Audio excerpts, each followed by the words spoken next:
যৌতুক হিসেবে আমার বৌদি তার এক দূর সম্পর্কের দাদাকে আমাদের বাড়িতে নিয়ে এসেছিল।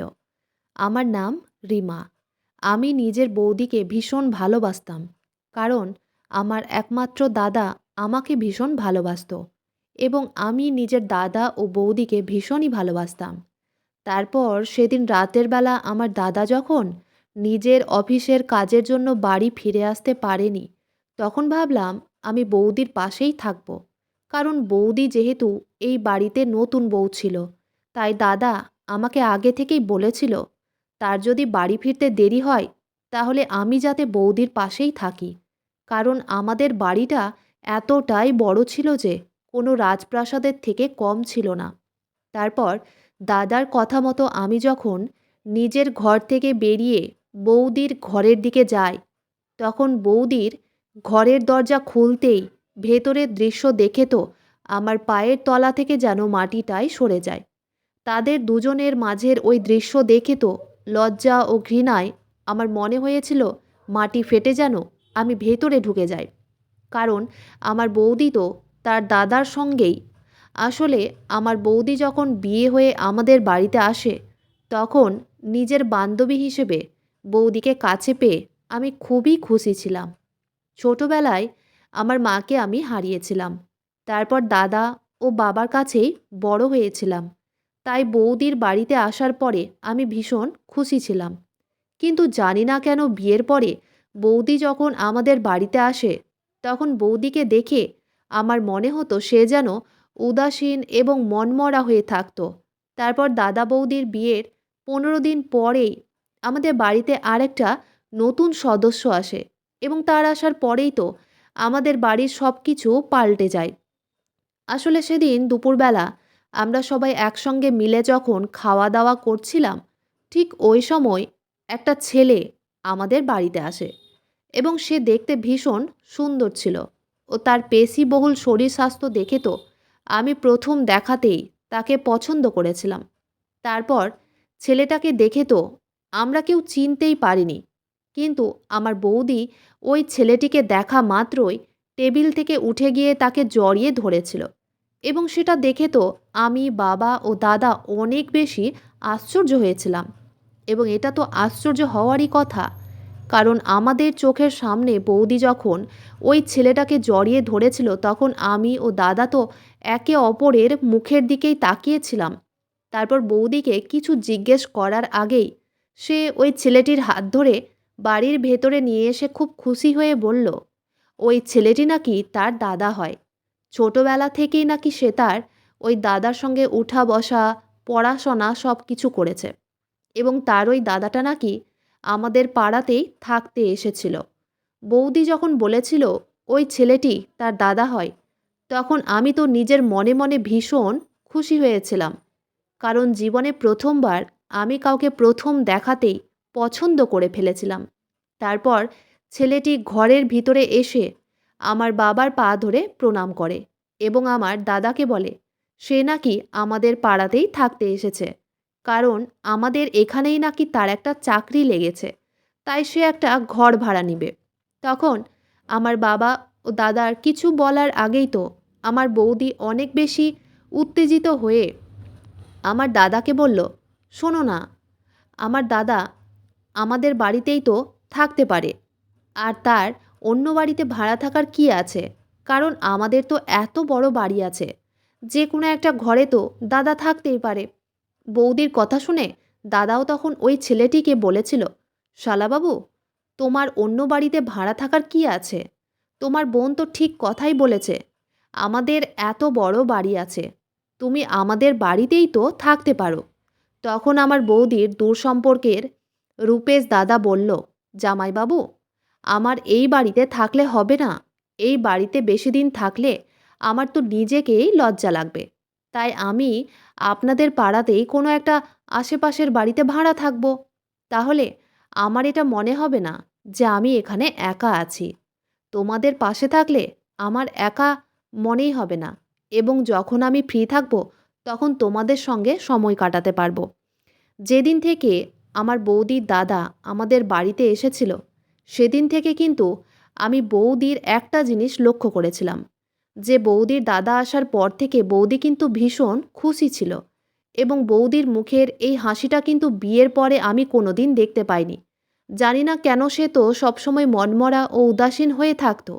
এদিকে বৌদির দাদা আমাদের পাশের একটা বাড়িতে ভাড়া থাকতে শুরু করেছিল এবং সে প্রত্যেক দিন আমাদের বাড়িতে আসতো। বৌদির দাদা যখনই আমাদের বাড়িতে আসতো তখনই তাকে দেখা মাত্রই আমি কিন্তু লজ্জায় লাল হয়ে যেতাম। তার পেশিবহুল শরীর স্বাস্থ্য দেখে আমি ভীষণ উত্তেজিত হয়ে পড়তাম। এইভাবে যখন প্রত্যেক দিন আমার বৌদির দাদা আমাদের বাড়িতে আসতো বৌদির সঙ্গে দেখা করতে, তখন আমিও সুযোগ বুঝে বৌদির ওই তরুণ দাদার সঙ্গে কথা বলার বাহানা খুঁজতাম। এইভাবে 10-20 দিন কেটে যাওয়ার পরে কিন্তু বৌদির দূর সম্পর্কে ওই দাদার সঙ্গে আমার একটা খুব ভালো বন্ধুত্বের সম্পর্ক তৈরি হয়। এমনকি সে এতটাই ভালো ছিল যে আমার বাবার শরীরেরও খেয়াল রাখতো। এমনকি ধীরে ধীরে বৌদির ওই দূর সম্পর্কের দাদা আমাদের এতটাই কাছের লোক হয়ে উঠে যে তার সঙ্গে আমরা বাড়ির সমস্ত ব্যাপারে আলোচনা করতাম।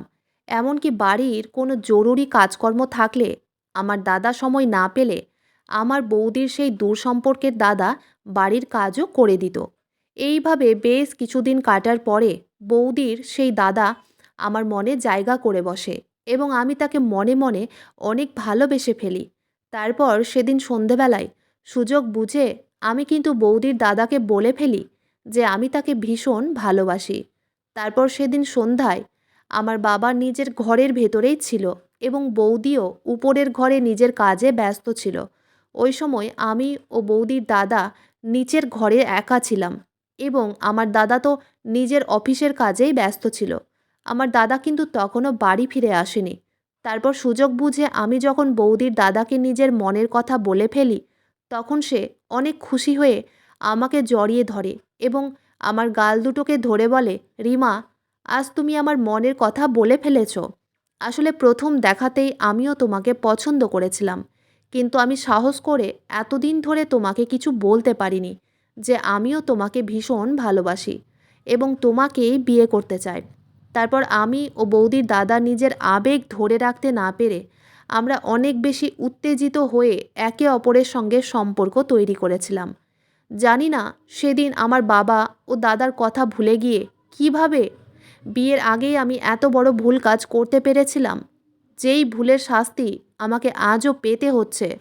সেদিনের পর থেকে যখনই আমার বৌদির দাদা বাড়িতে আসতো বৌদির সঙ্গে দেখা করতে, তখনই আমি তার সঙ্গে লুকিয়ে দেখা করতাম এবং আমরা দুজনে ভালোবাসার কথাও বলতাম।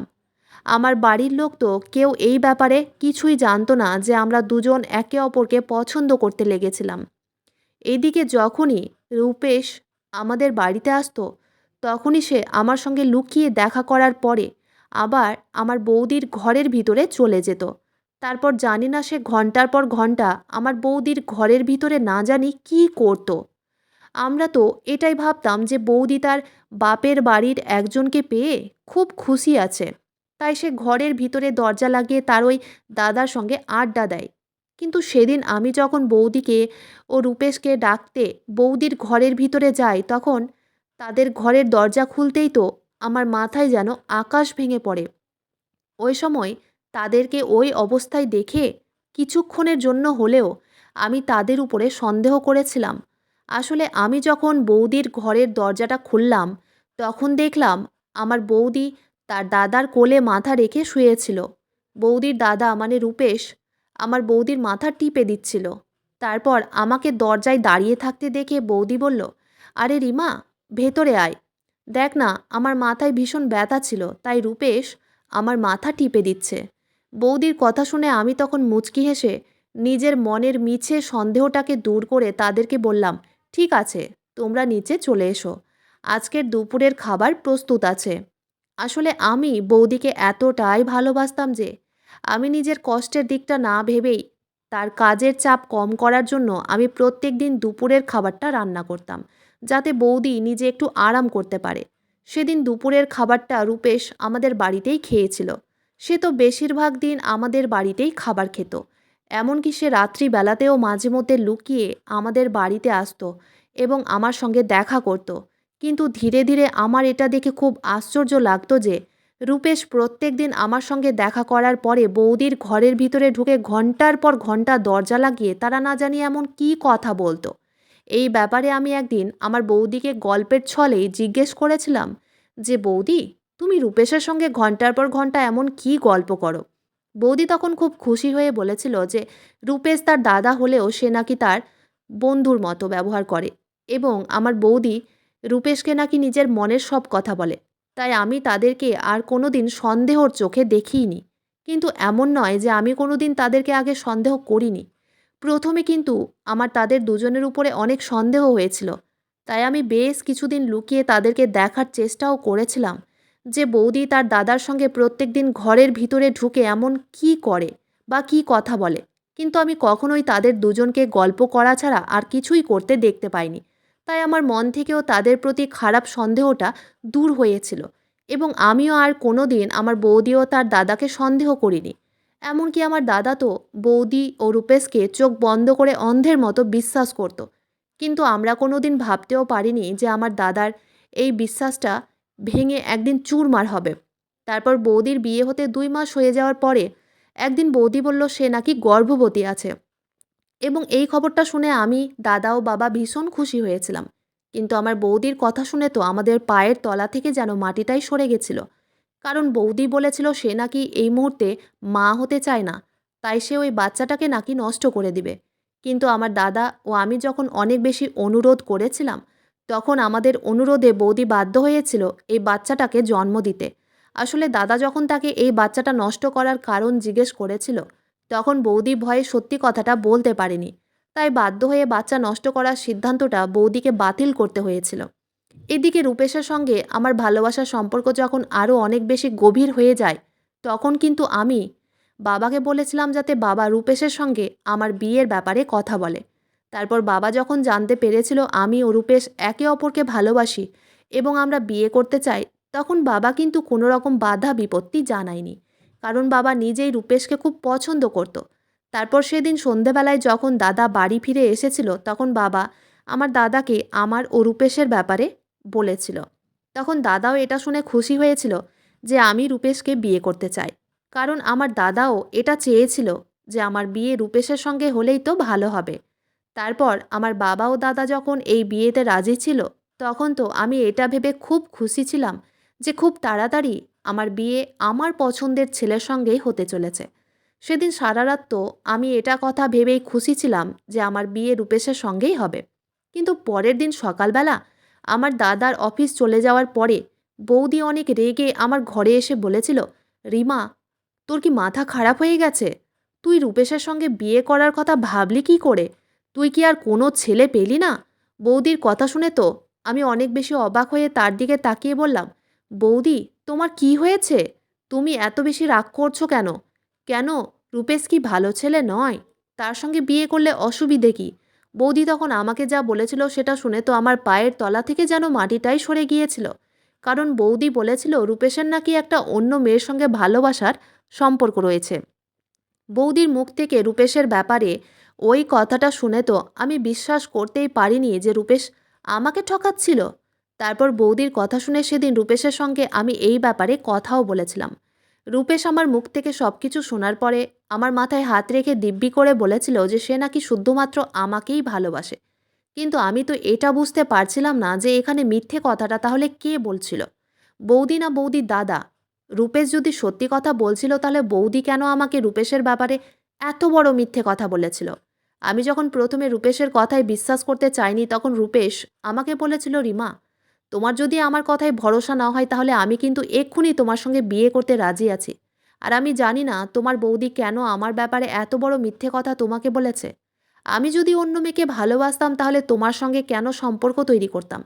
তারপর রূপেশ ভরসা দেওয়ার জন্য সেদিন মন্দিরে নিয়ে গিয়ে আমার সঙ্গে বিয়ে করেছিল, এবং আমিও আবেগের বশে রূপেশকে বিয়ে করেছিলাম। বিয়ে করে সেদিন সন্ধেবেলায় যখন আমরা বাড়ি ফিরে আসি, তখন দাদা ও বৌদি আমাদের দুজনকে বর ও বধূ অবস্থায় দেখে অনেক বেশি অবাক হয়েছিল। দাদা তো অনেক রেগে আমার হাত ধরে বলেছিল, রিমা, তোর এইভাবে আমাদেরকে না জানিয়ে বিয়ে করার কী ছিল? আমি তখন দাদাকে বলেছিলাম, দাদা, আমি তো তোমাকে না জানিয়ে বিয়ে করিনি। তোমরা তো সব কিছু জানতে যে আমি ও রূপেশ একে অপরকে কতটা ভালোবাসি, এবং আমি নিজেই তোমাকে ও বাবাকে এই কথাটা বলেছিলাম। তারপরেও তো তুমি রূপেশের সঙ্গে আমার বিয়ের ব্যাপারে কোনো কথা বলোনি। আর তুমি আমাকে প্রশ্ন না করে তোমার বউকে প্রশ্ন করো যে তোমার বউ কেন আমাকে রূপেশের ব্যাপারে এত বড় একটা মিথ্যে কথা বলেছিল। বৌদি তখন আমার কাছে এসে অনেক রেগে গিয়ে আমার গালে একটা থাপ্পড় মেরে বলেছিল, তুই কি জানিস রূপেশের ব্যাপারে? কোনো কিছু না জেনে শুনে কেন তুই এই ছেলেটাকে বিয়ে করে নিলি? এত বড় একটা সিদ্ধান্ত নেওয়ার আগে তুই একবারও আমাকে বলার প্রয়োজন মনে করলি না? আমি তখন বৌদিকে বলেছিলাম, রূপেশ তো তোমার দাদা কম এবং বন্ধু বেশি হয়। তাহলে তুমি কেন চাও না যে তোমার অত ভালো বন্ধু রূপেশের সঙ্গে আমার বিয়ে হয়?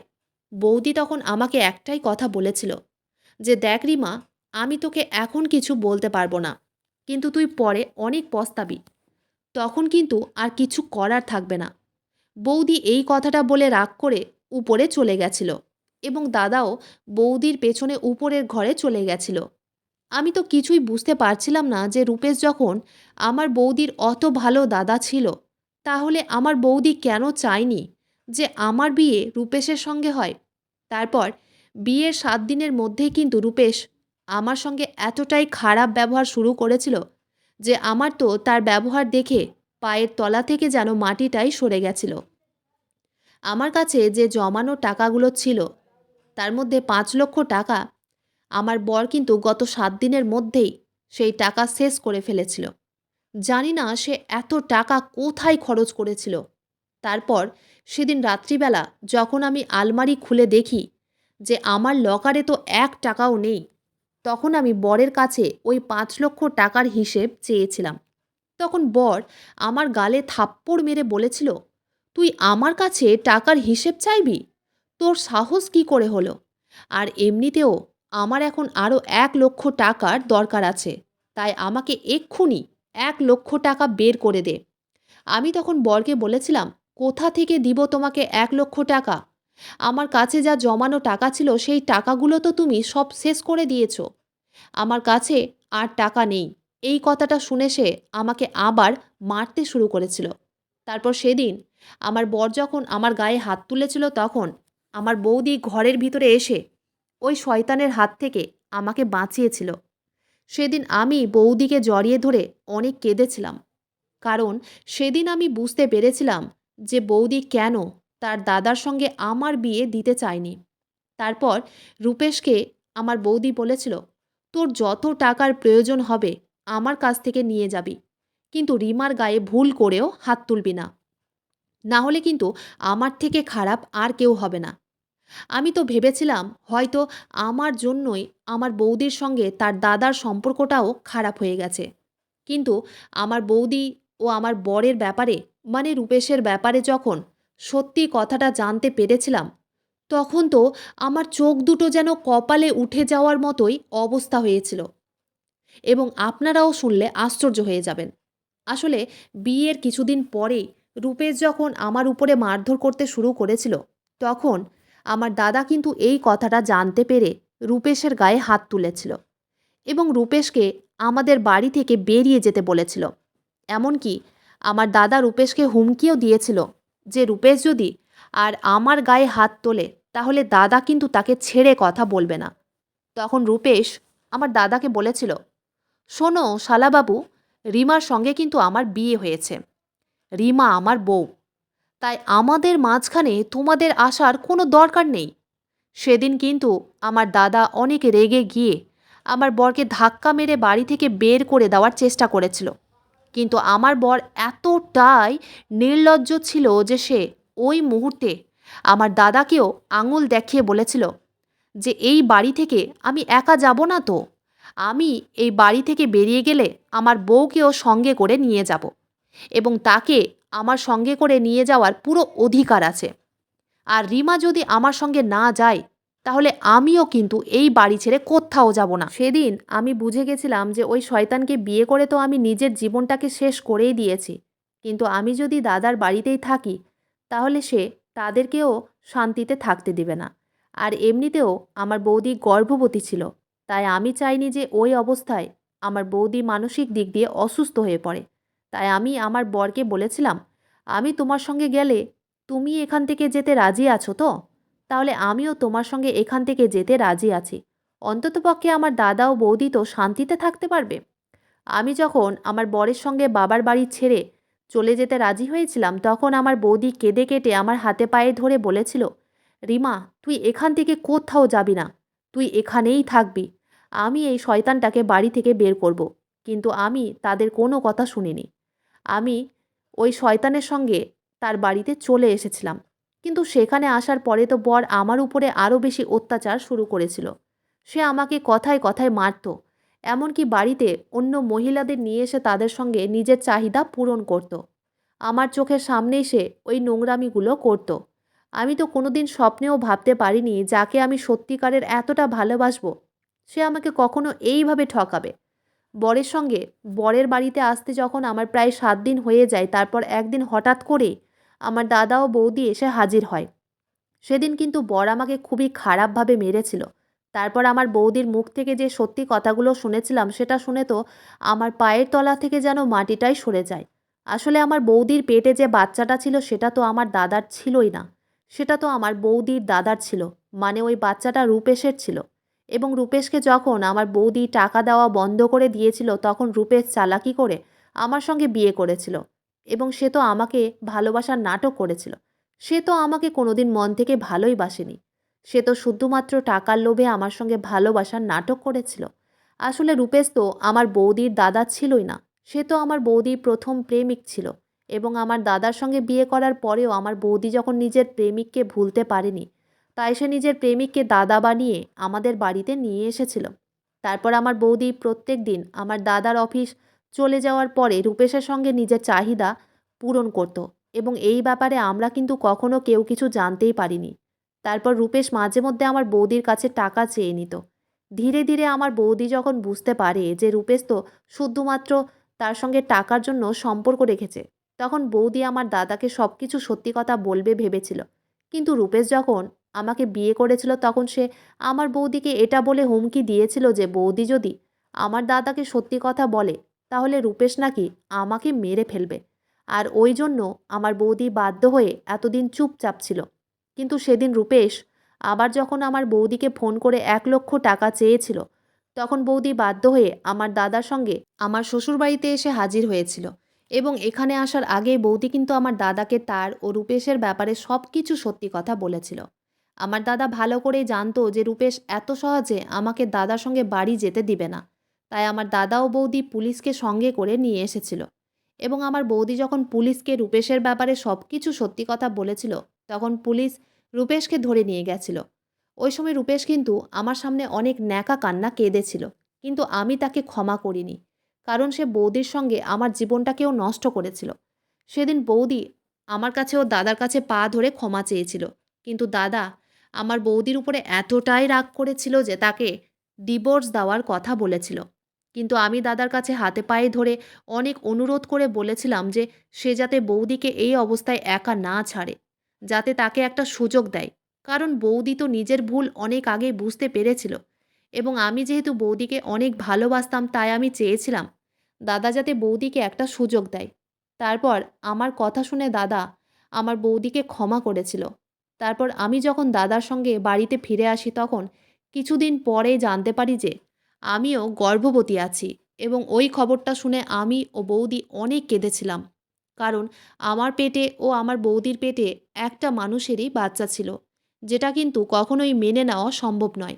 ওই শয়তানটার জন্য আমাদের জীবনটা নষ্ট হয়েছিল। তারপর 10 মাস কেটে যাওয়ার পরে যখন বৌদি নিজের বাচ্চাটা জন্ম দেয়, তখন জানতে পারে যে বাচ্চাটা নাকি মৃত জন্মেছে।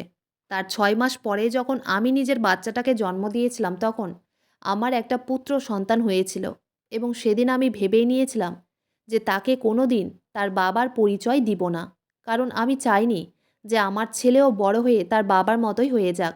বন্ধুরা, আজকের গল্পটি এখানেই শেষ করছি। গল্পতে কোনো ভুল ত্রুটি থাকলে ক্ষমা করে দিবেন। গল্পটি ভালো লাগলে অবশ্যই লাইক, শেয়ার, সাবস্ক্রাইব করতে ভুলবেন না। ধন্যবাদ।